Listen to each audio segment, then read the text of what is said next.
नमस्कार दोस्तों, आज मैं मनुस्मृति का पर्दाफाश करने वाला हूँ और बताने वाला हूँ मनुस्मृति के काले सच।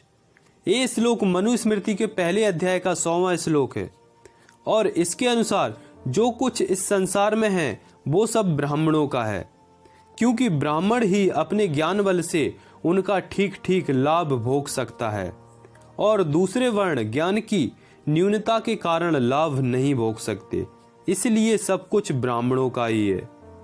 इसी प्रकार इस श्लोक में बताया गया है कि ब्राह्मण यदि दूसरे का दिया अन्न भोजन करे या वस्त्र पहने या फिर दान दे तो भी वह सब ब्राह्मण का अपना ही है और लोग तो ब्राह्मणों की कृपा से ही भोजन पाते हैं। तो मनुस्मृति के अनुसार हमारा अपना कुछ भी नहीं, सब ब्राह्मणों का ही है। उनकी ही कृपा से संसार चल रहा है, वरना तो संसार भूखा मर जाता। मनुस्मृति के 11वें अध्याय के श्लोक नंबर 11, 12, 13 के अनुसार मनु ने ब्राह्मणों को संपत्ति प्राप्त करने के लिए विशेष अधिकार दिया है। वह तीनों वर्णों से बलपूर्वक धन छीन सकता है, अर्थात चोरी कर सकता है। तो आइए अब आपको दिखाते हैं कि मनुस्मृति के अनुसार मांस खाने पर क्या कहा गया है। मनुस्मृति के 5वें अध्याय के इस श्लोक में बताया गया है कि जो मांस नहीं खाएगा वह 21 बार पशु योनि में पैदा होगा। देखिए भक्तों, ये है मनुस्मृति की असलियत। मेरा उन सभी भक्तों से अनुरोध है जो ज्यादा भरोसा करते हैं धर्म में और पाखंड फैलाते हैं, वो एक बार जागरूक बनकर बिना किसी आस्था के इन ग्रंथों को जरूर पढ़े। उन सभी को खुद समझ आ जाएगा कि इन ग्रंथों की सच्चाई क्या है।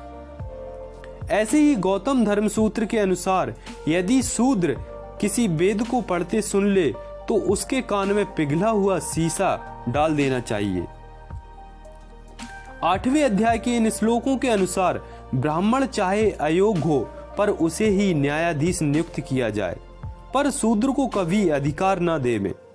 जिस राजा का न्यायाधीश शूद्र होता है उस राजा का राज्य उसके देखते ही देखते नाश हो जाता है, जैसे गौ दलदल में फंसकर मर जाती है। अब मैं उन पिछड़े अति पिछड़े भक्तों से कहना चाहूंगा जो ब्राह्मणों की बातों को मान लेते हैं और कहते हैं मनुस्मृति तो सही है, उसके अनुसार कोई भी ब्राह्मण बन सकता है, तो शायद अब उनको ये समझ आ जाएगा और उनका ये भ्रम दूर हो जाएगा कि ऐसा कुछ भी नहीं है, जैसा कि ये ब्राह्मण फेंकते हैं कि बहुत महान है हमारे ग्रंथ। ये है इनके ग्रंथों की महानता। साथियों, ब्राह्मणों ने सारे ग्रंथ अपने फायदे के लिए लिखे हैं, जिससे वो लोगों को मूर्ख बनाकर उन पर राज कर सकें, पर अब ऐसा नहीं चलेगा। हम सब मिलकर ऐसा नहीं होने देंगे। इस श्लोक के अनुसार यदि शूद्र ब्राह्मण पर आपेक्ष करे तो उसकी जीभ काट ले, क्योंकि शूद्र पैरों से पैदा हुआ था।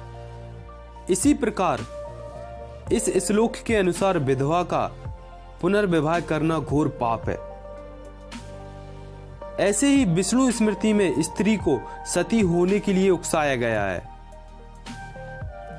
तो संक स्मृति में दहेज देने के लिए प्रेरित किया गया है। ऐसी ही शिक्षाओं ने न केवल देश को गुलाम बनाने में सहयोग दिया बल्कि पूरे समाज को छिन्न भिन्न कर दिया। इसी परिणाम स्वरूप देश आजाद होने पर दलितों, पिछड़ों व महिलाओं के लिए आरक्षण की मांग उठने लगी। ब्राह्मणवाद का दूसरा अर्थ ही पाखंडवाद व अंधविश्वास है।